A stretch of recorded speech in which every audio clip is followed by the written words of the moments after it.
Going on to the next question. Let's see. How much is too much when it comes to everyday carry gear? Can you carry too much on you? There's this thing that's called Hick's Law, and this is going to seem like a weird stretch to answer that question, but trust me, I'll tie it together. Hick's Law says that if you teach too many answers to the same problem, most people who aren't extremely advanced in training for all those solutions freeze in the moment. And that's why a person, let's say at a small law enforcement department, who carries a sidearm, he's got spare magazines, he's got a taser, he's got pepper spray, he's got a baton and 2 handcuffs, but he doesn't have the time or the money within his department to train all the time with all that gear, finds himself in the use of force continuum, frozen, like, wait a minute, am I supposed to grab pepper spray, taser, should I get baton, should I go sidearm? By the time he runs through all these solutions, his window to respond may be closed or at least closing. And so I think there can be a max, but it's not some static number. I'm not going to say that you carrying this much is too much. I mean, if you could get away with carrying a broken down piston driven SBR with a suppressor and a book bag, 4 mag, and I've never heard of anybody showing up to a gunfight, and I've been to a bunch of them. I never walked away from a gunfight saying, dang, I brought too much ammo or too many weapons to that. I mean, ounces make pounds and pounds make pain. So mobility versus firepower comes into play at some point. But just everyday carry, whatever you can use effectively, and it's comfortable enough that you're not going to abandon it a week into the process, is fine. As long as, like, you may be really effective with your handgun, and you may be really effective with this knife, and you may be really effective with this pepper spray, but can you integrate them into a system and know how they all play with each other? Okay, I'm very, very specific about where I put my knives in my pocket. I know which knife's in what pocket, what's on my center line, what's not, where's my flashlight. All that stuff's preordained because it's not just knowing how to use the individual parts, but integrating them into a system where I know, because I've soft-wired and hardwired these concepts, I know in the real world if I'm reaching for a thing of freeze plus P subject control spray, I'm reaching for my knife or reaching for my weapon. And which knife? Because I carry a less lethal knife and 2 lethal knives on me all the time. This less lethal training knife is a force multiplier for a bar where somebody's getting stupid, and I might want to put this in their collarbone and use a pressure point and put them on the ground, a hypoglossal or something, but I don't want to slit their throat. Well, I need to know that it's not just about reaching for something in my pocket, but I better reach for the right one when I come out, or I'm coming out with a live blade instead of this trainer. So I don't think there is a too much, as long as you're not carrying past your comfort and ability to conceal everything properly for your state laws or for your philosophy of use, or that you're carrying so much that you get into Hick's Law where you don't even know what to reach for because you have so many options. Gotcha. Okay. So I guess in summary, not so much that you end up confusing yourself in a bad situation. Right, yeah. You don't want to have so many solutions to the same problem that you freeze not knowing which one to grab for. Gotcha. Okay.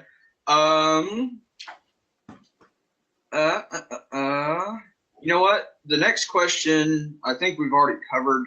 I think you kind of went into it whenever I asked about the competition shooting.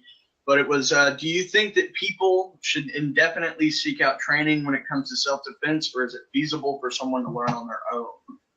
I do think, and I think that's a little bit different question, because I want to speak the whole learning on your own. You definitely can learn on your own and get pretty good on your own. Look, let me tell y'all a secret about firearms instructors. There's no magic sauce out there. There's no instructor that has some methodology patented that the only people that know it come to their class.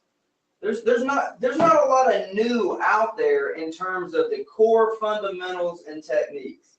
Now, there may be new gear and new ways to incorporate it. I mean, like appendix carry is really big right now, so you're seeing a lot of good holsters and training that's specific to appendix carry rolling out with it. All that's good to go. There are new concepts, but in terms of the core fundamentals, the things you need to know to win a gunfight, I mean, the most core things are those 6 things. The 3 core techniques: stance, grip, and draw. The 3 core fundamentals that make you accurate.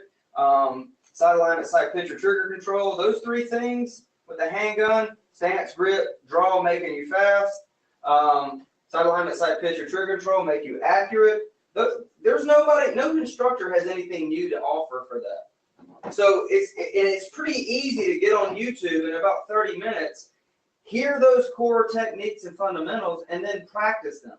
But like we were talking about earlier, you know, you having that extra set of eyes watching you to pick apart the things that you can't see because your eyes are in your own head and not behind you or beside you is invaluable, I think, in getting you past the big hurdles where you feel like you're starting to plateau and peak. Having somebody push you over to the next level, I think, is really important in seeking out training. Makes sense. Okay. Let's see. This is another viewer asked question. I have a significant other who's scared of firearms. How should I approach that? The best way to approach that, here's the thing. Look, what's the answer to fear? So there are some things you should be afraid of and some things you shouldn't. The question is being afraid of firearms an irrational or rational fear? It's both. You should be afraid of firearms if you don't know how to use them. So if you don't know how to pick up a gun and be safe, if I pick this gun up and I'm like, oh, that's weird, boom, oh, yeah, if this is you, you should be afraid of firearms. Or like, is this your gun? And you go bang, and you shoot him in the face. That person should be afraid of firearms because this is a deadly force tool that throws bullets out at 700 miles an hour. So if you don't know how to use it safely, then it is a rational fear to be afraid of guns. So what we want to do is eliminate irrational fears. So if they know how to use the gun, they've been trained, and they can pick it up, and they can do it all day, every day, and they're still afraid of them, that's irrational. They need to shrink. No, I can't help them with that. The source of their fear is a lack of confidence because, like we were talking earlier with mindset, confidence comes from knowledge, that all they need to do is acquire knowledge. And let me teach you something. As an instructor of many things, you can very rarely effectively teach your spouse anything. It takes a special spouse to be able to teach their loved one, and it takes a special spouse to learn from their loved one because they see you take a dump. And it's hard to see you. They see you farting in the middle of the night with boogers hanging out of your nose. So it's hard for them to put all that aside and compartmentalize that and see you as an expert. Okay? Right. So if you really want to help your loved one, stop trying to teach them and start finding them a teacher. Okay. And the worst thing you can do is take them to the range when they don't really want to be there, but you drag them there anyway, and you put a snub-nosed, scandium frame, 5-shot 357 in their hand, and let the recoil snap all the tendons in the wrist, the gun fly up and poke them in the nose, and they'll never want to touch a gun again. So I'll say it again. If you want to help your loved one, stop trying to teach them and start finding them a different teacher. Gotcha. Makes sense. I believe we've had that conversation before on a personal level. So let's see what else we've got here. So this kind of goes along with the theme of my channel. What are some cost-effective ways to train? Cost-effective ways to train. I actually did a video sort of on this not too long ago, but the title of the video, you wouldn't be able to find it by the title of the video, but I did speak to this. And I was talking about accessories. What accessories make me better? People trying to look for the most bang for their buck, buying parts for a gun to make the gun help them be a better shooter. And then obviously, if you watch my video, I go through and I talk about, inert weapon trainers. If you have a Glock, Blackhawk sells this demonstrator plastic gun for less than $30, and all you got to do to make it a real analog for your handgun is cut a notch in the rear sight. You can do sight picture, sight alignment. You can do everything from a technique perspective besides mag changes and pulling the trigger and that kind of thing. But you can get stance, grip, draw, weapon retention, weapon disarming, all the kind of stuff that you would want to practice that doesn't require you to send a round down range. You can do for $25 forever. And obviously, if you don't have a Glock, a company called Rings makes blue guns, okay, they're a little more expensive if it's not a Glock because they don't make them as much, but anything from an old K-frame Smith & Wesson Model 10 to an XD40 Tactical, and they've got it. And once again, I tell my students all the time, I paid $45 for this, and I've never ran out of ammo in it. It just keeps, it just never runs out of ammo. Right. You can find that kind of stuff. If you want to spend a little bit more money, you get these laser trainers like this SIRT gun. And obviously this is almost as expensive as a real Glock, but I can actually test my accuracy at windage and elevation. The sight or the laser is adjustable, so you know that you actually test your accuracy. And then there's really high-end airsoft guns. Believe it or not, this is not a real XD. This is an airsoft gun. It locks to the rear, has a 20-round magazine. It fits in a real holster like a real gun. I mean, if you have an XD, so this stuff's out there. You're talking a couple $100 to run one of these things. So now you're getting recoil. You can do force on force, get you and a blade that both have one, put some safety glasses on, and see who don't want to get hit by 300 feet per second BB. Because it adds a little stress when you know it hurts. So the best bang for your buck when it comes to training is really buying the stuff that helps you train for the real world without sending rounds downrange. Okay. If I'm fighting Bob here, okay, and this weapon is cleared, and it's got snap caps in it. If I'm fighting Bob here in the real world, this is about how far I might expect him to be. Sight picture, sight alignment, and trigger control really don't mean a hill of beans right here. But getting that gun out of my holster, getting off the X and putting a round pointed into his chest center mass as fast as possible is incredibly important. And I don't have to fire a round to test that. I'm still never going to point a real gun in any direction that I can't afford to actually shoot a real gun. So if I lived in an apartment complex, then maybe that's when I would invest in one of these inert trainers and do that same stuff once again for $25. Or if I'm willing to spend a little bit more money, then I've got the ability to actually see my rounds, if you will, hit downrange. And then once again, depending on how much money you're willing to spend, we're still talking cheaper than going to the range every day. You get an airsoft gun, and you put a piece of paper on the wall, and you can actually see where it hits. Staple a towel to the wall, and then put a paper target in front of it. And in defensive ranges, those airsoft BBs will be every bit as accurate as a real round, and you can test your accuracy there and do weapons manipulations and inserting magazines, chamber rounds, and all that kind of stuff, depending on how accurate your analog is. So, when people start talking about saving money for practice, they get into like reloading and all that stuff. And there's nothing wrong with reloaders. I have 2 reloaders, but really, some of the most important things from a defensive perspective you can practice do not require sending live rounds downrange. It's the muscle memory and repetition to get through these mechanical motions and get them dependable. Because right now you're like this really smart person. You're like, the top of the food chain. But whenever you get under flight or fight stress, you turn into a caveman, and you only do things efficiently that you've been programmed to do mechanically. So you're far better off. If me and you were going to get a gunfight for sure in 6 months, like we're going to show up, you're going to come to Birmingham, we're going to walk down an alley, and 2 guys it's going to be us or them, okay, corral kind of style, and I could only let you do one thing between now and then. It wouldn't be going to a pistol range and practicing lining up your sights perfectly at 7 yards and all that stuff. It would be you sitting at home with an inert weapon trainer, drawing your gun 100 times a night. And so you don't have to think about it. It just comes out. Pass the retention if you have it and all that kind of stuff, or wherever you draw. So I think as a defender, you almost always draw second. So being able to do that efficiently is incredibly important into saving your life in a real life gunfight. And you need to be able to do that efficiently, and you don't need a real gun or live rounds to do it. Gotcha. Okay.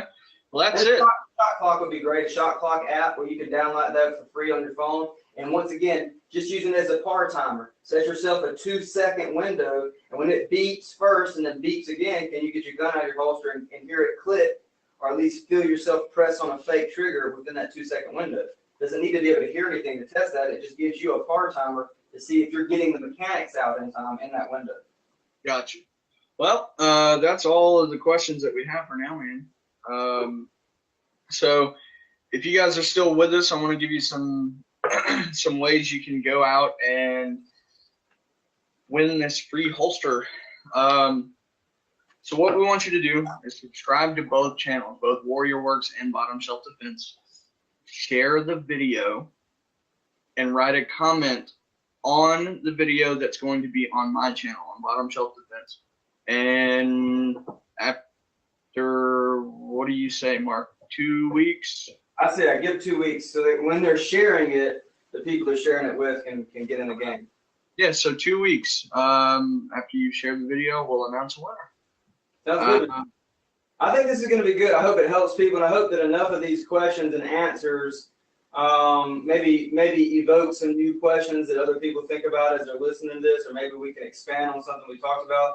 And we'll do this both ways. I mean, we're not always going to have me pretend to be the expert, and you know, you're asking me questions to your people. So, I mean, especially as you get deeper into your research for your channel, you know, I know my subscribers are going to want to ask questions of you and really, you know, try to get the most bang for their buck for the stuff they're investing money in. So, you know, and all of you out there on my channel or his, you know, if you have suggestions for how we can meld these two channels together and bring something to the table for both groups, you know, please send those messages or comments. And yeah, definitely. I'm enough to know that we're both in this really not for ourselves, but to help people out there. It's almost like a public service. It's not like either one of us are paying our bills with YouTube. So yeah, let's help people have the philosophy. Yeah, I've got some things coming that I'm really excited about. You know, some RMR. I guess I use RMR loosely, but you know, I've got a Vortex Venom on the way, which I'll have mounted on a pistol. I'm currently building an Aero Precision upper for my AR. You know, I'm really excited about this giveaway. I'm happy that I was able to do it. So, you know, and I hope that the video definitely helps these people out. Like Mark said, we're out here. You know, I do it because I'm having fun with it. I get to play with all this gear and stuff, and all this stuff is coming out of my pocket. You know, and like Mark said as well, I've taken a couple classes from him. I knew that he'd be willing to answer a couple questions that I know that I had, and maybe a couple of the people who have watched my videos have. So, you know, I think hopefully this will turn out really good, and if we can make it any better, surely give us those recommendations and stuff, and we'll take it into account for sure. And any of you that already subscribed to me know if you've tried it, if you send me a message or a comment or a question, it's usually answered or responded to within the hour. And if you ask me for a video, it's usually done the next business day that I have a chance to do it. So yeah, and that's something too with my channel. If you guys have pieces of gear that are bottom shelf or budget minded that you want to see tested, let me know. I've got a Facebook page, I've got an Instagram page, and you can reach me out on YouTube. Let me know on that too. And again, you know, if you're still with us at this point, subscribe to both channels.